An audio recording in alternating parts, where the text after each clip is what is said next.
교우 여러분, 어려운 날이 계속되지만 우리 하나님의 돌보심과 은혜 속에 평강 속에 건강하시기를 바랍니다.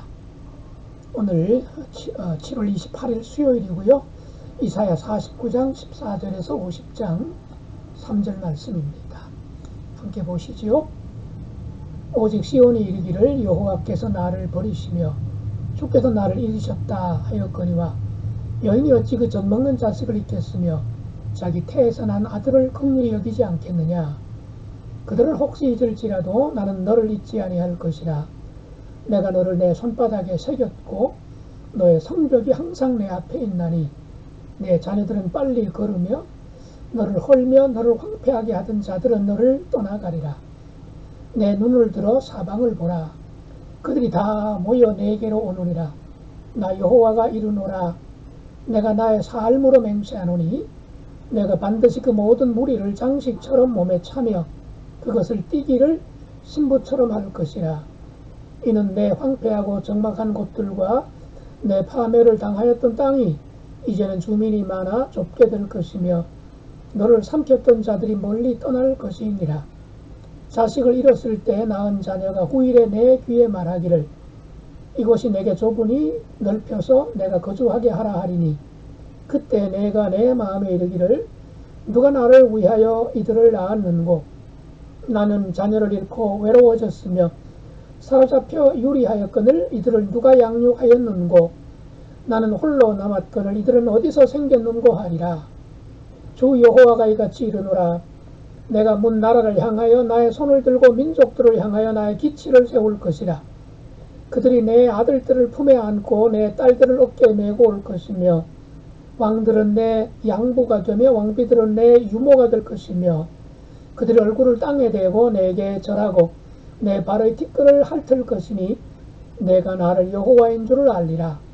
나를 바라는 자는 수치를 당하지 아니하리라. 용사가 빼앗은 것을 어떻게 도로 빼앗으며 승리자에게 사로잡힌 자를 어떻게 건져낼 수 있으랴. 여호와가 이같이 말하노라. 용사의 포로도 빼앗을 것이요 두려운 자의 빼앗은 것도 건져낼 것이니 이는 내가 너를 대적하는 자를 대적하고 내 자녀를 내가 구원할 것임이라. 내가 너를 억압하는 자들에게 자기의 살을 먹게 하며 새 술에 취함같이 자기의 피에 취하게 하리니 모든 육체가 나 여호와는 내 구원자요 내 구속자요 야곱의 전능자인 줄 알리라. 나 여호와가 이같이 말하노라. 내가 너희의 어미를 내보낸 이혼 증서가 어디 있느냐. 내가 어느 체주에게 너희를 팔았느냐. 보라, 너희는 너희의 죄악으로 말미암아 팔렸고 너희의 어미는 너희의 배역함으로 말미암아 내보냄을 받았느니라. 내가 왔어도 사람이 없었으며 내가 불러도 대답하는 자가 없었으면 어찌 됨이냐. 내 손이 어찌 짧아 구속하지 못하겠느냐. 내게 어찌 건질 능력이 없겠느냐. 보라, 내가 꾸짖어 바다를 마르게 하며 강들을 사막이 되게 하며 물이 없어졌으므로 그 물고기들이 악취를 내며 갈하여 죽으리라. 내가 흑암으로 하늘을 입히며 굵은 배로 덮느니라. 이사야 40장부터 55장까지는 포로로 끌려가서 종살이하고 있는 유다 백성들에게 주신 하나님의 말씀이라고 앞에서 말씀을 드렸지요.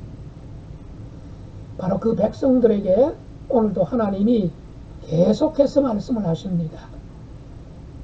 두고 보라고, 정말 내가 놀라운 일을 펼쳐갈 것을 두고 보라고 하는 말씀이 계속 이어집니다. 앞부분은 이스라엘 백성들이 포로 생활하면서 그 생활 기간이 길어지고 하다 보니까 그런 생각을 할 수 있었겠지요. 하나님이 혹시 우리를 잊어버리신 건 아닐까. 힘이 없으시고 바벨론들이 섬기는 마르둑한테 패한 우리 하나님, 힘이 없으셔서 그렇게 된 건 아닐까. 그리고 우리의 이 포로 생활이 계속 이어지는 걸 보니 아마도 하나님이 우리를 잊어버리신 것 아닐까. 이런 생각들이 포로 백성들 중에 스멀스멀 일어나기 시작했던 것 같아요. 자, 아무래도 현실을 놓고 보면 그런 생각을 떠올리는 게 뭐 자연스러울 수도 있을지 모르겠습니다. 바로 그걸 우리 하나님이 알고 계셨어요. 그래서 하나님이 이사야를 통해서 이렇게 들려주십니다. 14절 오직 시온에 이르기를, 이 시온이란 말은 포로로 끌려간 백성들을 상징하는 거죠.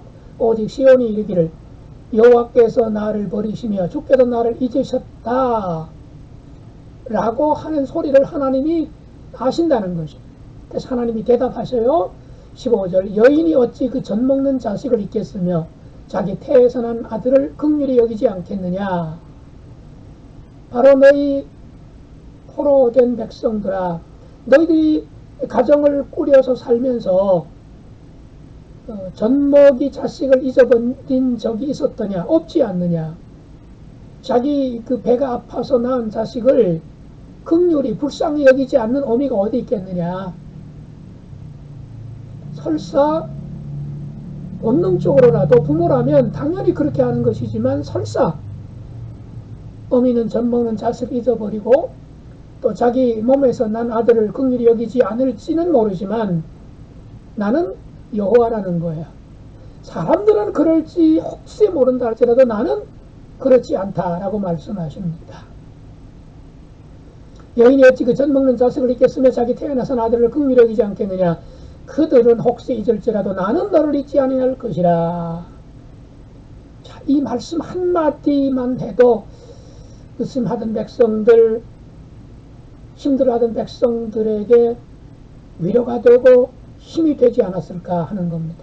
나는 절대로 너희들을 잊어버리지 않는다. 오늘도 하나님이 그렇게 말씀하고 계시겠죠? 우리가 하나님을 때로 깜빡할 때, 하나님을 등짓는 것처럼 살아갈 때, 세상 짝하여서 살아갈 때 하나님은 우리를 그럼에도 불구하고 잊지 않으시다는 사실. 그런데 그것을 아주 그냥 그림 보듯이 확실하게 구체적으로 말씀해 주시는 것이 16절에 나와 있습니다. 내가 너를 내 손바닥에 새겼고 내가 너를 내 손바닥에 새겼고, 여기 새겼다라는 말은 적었다는 뜻이 아니고 새겼다. 문신으로 뭔가를 몸에 새겨 넣을 때 바로 그런 단어예요. 평생 지워지지 않죠. 어디에 새겼답니까? 적게 좋은 거는 뭐 등일 수 있죠. 팔일 수 있죠. 그런데 하나님이 포로된 백성들을 손바닥에 새겨 놓았답니다. 왜 하필 손바닥일까? 하나님의 손바닥. 하나님은 손으로 일하시는 분이잖아요. 흙으로 사람들을 만드신 우리 하나님. 그래서 이것은 바로 하나님이 이스라엘 백성들을 만드셨고, 그리고 내가 만든 내 백성 내가 잊지 않을 거야 하면서 손바닥에, 즉 하나님의 손이라고 하는 것은 하나님의 일하심을 상징하는 거 아니겠어요? 하나님이 일하실 때 언제나 이스라엘 백성들을, 택한 백성들을, 하나님의 백성들을 잊지 않으신다는 겁니다. 손바닥에 적기만 하면, 볼펜으로 적어 놓으면, 매직으로 적어도 이게 땀이 나고 하루 이틀 지나면 지워버리잖아요. 그런데 새겨 놓으면 절대로 잊혀지지 않는다는 거죠. 그리고 손바닥은 눈으로 가장 잘 볼 수 있는 부분이지요. 그리고 눈에 가장 가까이까지 대고 들여다볼 수 있는 그 신체 부위 아니겠습니까? 그러니까 손바닥에 새겼다고 하는 것, 그런 의미가 있는 거죠. 또 새길 때에, 요즘 뭐 타투 같은 것도 있습니다만 문신 새길 때에 기술이 많이 발달했다고 하지만 여전히 아마 아플걸요? 근데 고대 사회의 사람들이 몸에 문신을 새길 때는 훨씬 더 아팠겠지요. 즉 하나님께서 하나님의 약속을 어기고 불순종하고 돌아오라고 거듭거듭 책망하고 촉구해도 말 듣지 않았던 백성들, 어쩔 수 없이 포로로 끌려가게 하셨는데 그 백성 잊지 않기 위해서 하나님의 손바닥에 새겨 넣었다. 그 말은 하나님 마음이 아프다는 것을 뜻하는 것 아니겠습니까? 이게 바로 우리가 아버지라고 부르는 여호와 하나님이신 줄로 믿습니다. 바로 예수님의 십자가 고통을 통해서 우리의 이름도 새로운 관점의 하나님의 손바닥에 새겨져 있지 않을까. 우리 분명히 그렇게 보아야 하지 않을까요? 내가 너를 내 손바닥에 새겼고, 저와 여러분의 이름이 우리 주님의 손바닥에 새겨져 있는 줄 믿습니다. 그리고 그 아픔이 바로 양손에 박힌 못이 아니었을까, 이렇게도 연결 지어 볼 수가 있을 것입니다. 자, 그 다음에요, 그때가 되면 하나님께서 잊지 않으시고 놀라운 이 고레스 왕을 통해서 포로에서 돌려보내시는 날이 오게 되면 천지가 개벽하는 정말 상상할 수 없는 일들이 이어질 것이다 라는 말씀들이 그 뒤에 쭉 이어져 나옵니다. 자, 21절 볼까요? 그때에 내가 내 마음에 이르기를 누가 나를 위하여 이들을 낳았는고, 나는 자녀를 잃고 외로워졌으며 사로잡혀 유리하였거늘 이들을 누가 양육하였는고, 나는 홀로 남았거늘 이들은 어디서 생겼는고 라고 할 날이 올 것이라고 말씀합니다. 자, 포로로 끌려갔습니다. 가족들이 뿔뿔이 흩어지기도 했습니다. 종살이하고 있습니다. 자녀들 많이 낳을 수가 없습니다.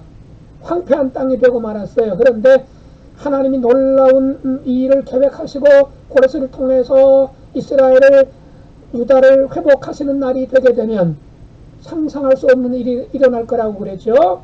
그래서 하나님이 아브라함에게 약속하셨던, 저 옛날 그 족장들에게 약속하셨던 그 놀라운 일들, 하늘의 별과 같이 땅의 그 바닷가의 모래처럼 자손을 번성하게 하리라 하셨는 약속의 말씀이 포로에서 돌아온 백성들에게 이루어지게 될 것이라 라고 지금 말씀해 주고 계십니다. 그러면서 자, 22절 주 여호와가 이같이 이르노라 내가 문 나라를 향하여, 페르시아를 비롯해서 주변에 여러 나라를 향하여 하나님이 하나님의 손을 들고 민족들을 향하여 나의 기치를 세울 것이다. 하나님이 만왕의 왕이 되셔서 그 모든 이 땅의 왕들에게 지시하고 명령하게 될 거라는 겁니다. 이른바 만왕의 왕 총사령관이 되신다는 거예요. 그렇게 되면 어떤 일이 벌어지느냐, 이제 시적인 표현인데, 그들이 너의 아들들을 품에 안고 내 딸들을 어깨에 메고 올 것이며, 지금 종살이하고 있는 백성들이 오히려 그야말로 자기들을 다스렸던 그 바벨론이나 이런 페르시아 제국이나 주변의 여러 민족들 백성들이 포로된 백성이었던 하나님 백성들을 그야말로 귀공자처럼, 공주처럼 떠받들고 고국으로 데려다 주는 일이 벌어질 것이다 라는 거예요. 그들이 내 아들들을 품에 안고 내 딸들을 어깨에 메고 올 것이며, 왕들은 내 양부가 되며 왕비들은 내 유모가 될 것이며, 그들이 얼굴을 땅에 대고 내게 절하고 내 발에 티끌을 핥을 것이니. 지금 마치 이렇게 사는 게 바벨론의 포로로 끌려가서 지금 고통당하고 있는 그 유다 백성들의 삶이 완전히 반전이 되어서 거꾸로 될 거라는 것이죠. 지금 주인이 되어서 부리는 사람들이 종처럼 될 것이고, 종으로 살고 있는 하나님 백성들이 주인처럼 그렇게 되는 날이 올 것이다. 이런 말씀을 하면서 의심하고 우상에게 유혹당하고 미혹당하는 하나님 백성들에게 소망을 잃지 않도록 힘을 주시는 그런 하나님, 시온이 부흥할 것이다, 내 백성이 돌아와서 예루살렘이 회복이 되고 부흥될 것이다 하는 말씀을 주고 계십니다. 이건 오늘날 힘겹게 어쩌면 버티다시피 하는 한국교회 또는 힘겹게 살아가는 사람들에게 주시는 하나님의 대반전 드라마라고 받으면 어떨까 싶습니다. 이렇게 말씀을 이사야를 통해서 백성들에게 들려주면 백성들이 이것을 아멘 할 수 있었을까요? 아마 그렇게 대답하는 사람은 거의 없었겠지요. 우리라도 아마 그랬을 것입니다. 말이나 되는 소리냐 하지 않았을까요? 그러면서 24절 이하의 질문을 할 수 있겠죠. 용사가 빼앗은 것을 어떻게 도로 빼앗을 수 있어? 저 강력한 바벨론인데 어떻게 바벨론에서 우리를 빼내갈 수 있다는 말이냐? 전쟁에 이긴 승리자에게 사로잡힌 자를 어떻게 건져낼 수 있어? 당연하지 않겠습니까? 그런데 하나님은 뭐라고 말씀하십니까? 25절 이하에 여호와의 같이 말하노라. 용사의 포로도 빼앗을 것이요 두려운 자의 빼앗은 것도 건져낼 것이니. 하나님께서 대적해 주신다 하는 말씀이, 하나님이 총사령관이 되시고 하나님이 만왕의 왕이 되셔서 전쟁을 진두지휘하시고, 그리고 고레스를 목자로 임명하시고 하나님의 종으로 임명하셔서 하나님이 그를 움직이시겠다는 것이요. 근데 거기까지 하나님 백성들은 볼 수 없죠. 눈이 열려지지 않았으니까. 그럼 하나는 왜 이런 일을 하시는 거죠? 왜 이런 놀라운 드라마를 계획하시고 실행하시는 걸까요? 바로 23절 마지막에 나와 있습니다. 내가 나를 여호와인 줄을 알리라. 나를 바라는 자는 수치를 당하지 아니하리라. 지금 유다 백성들이 수치당하고 있잖아요. 망하고 끌려가고 종살이하니까 수치 중에 수치지요. 왜 그랬다는 뜻인가요? 하나님을 바라보지 않았기 때문에. 가나안 땅에 자기들보다 잘 먹고 잘 사는 것처럼 더 출세한 것처럼 보이는 가나안 사람들과 가까워지고 가나안 사람들이 섬기던 우상을 바라보느라고 하나님을 바라보지 못했기 때문에, 하나님만이 참 하나님이라는 사실을 소홀히 하고 점차 그만 우상 쪽으로 기울어버렸기 때문에 이런 수치를 당하지만 이제라도 늦지 않았다. 내가 여호와인 줄을 내가 알게 해주겠다 라고 말씀하십니다. 자, 그런 맥락에서 49장 맨 마지막에도 또 이어집니다. 49장 26절 마지막. 모든 육체가 나 여호와는 내 구원자요 내 구속자요 야곱의 전능자인 줄 알리라. 바로 하나님께서 택한 백성으로 하여금 어떠한 경우에도 여호와 하나님만이 참 하나님이고 하나님을 향하고 하나님을 가까이 하는 사람들, 그는 하나님이 책임져 주신다는 거예요. 설사 강대국에 붙들려가고 나라가 망하고 성전조차 무너졌다 할지라도 하나님은 당신의 백성을 결코 잊지 않으신다. 그야말로 무슨 수를 써서라도 인간의 아무리 뛰어난 두뇌, 집단 지성, 그 어떤 컴퓨터 고성능 컴퓨터를 가지고 계획해도 할 수 없는 일을 하나님은 하실 수 있는 전능자이시고 모든 것을 다 꿰뚫어 보시는 하나님이라는 사실입니다. 예, 우리가 이 사실을 수없이 들었습니다만 그때나 지금이나 여전히 아멘으로 받고 살아가야 되지 않을까 싶습니다. 오늘 특별히 내가 너를 내 손바닥에 새겼다. 예, 손바닥에 새긴 사랑입니다. 해변가의 손가락으로 만든 하트가 아니라 하나님의 손바닥에 새겨 넣은 사랑. 파도도 지울 수 없는, 역사도 그 어떤 전쟁도 지울 수 없는 우리를 향한 하나님의 사랑, 하나님의 손바닥에 새겨져 있음을 분명히 믿습니다. 기도하시죠. 하나님, 우리를 얼마나 사랑하시는지 오늘 이사야 말씀을 통해서 저 포로로 끌려간 백성들을 향한 하나님의 사랑이 끊어지지 않았던 것처럼 우리를 향한 주님의 사랑도 끊어질 수 없음을 믿습니다. 우리의 이름이 하나님의 손바닥에 새겨져 있음을 믿습니다. 하오니 우리도 하나님을 사랑하면서 하나님의 그 뜨거운 사랑을 기억하며 살아가게 도와 주옵소서. 예수님 이름으로 기도드리옵나이다. 아멘.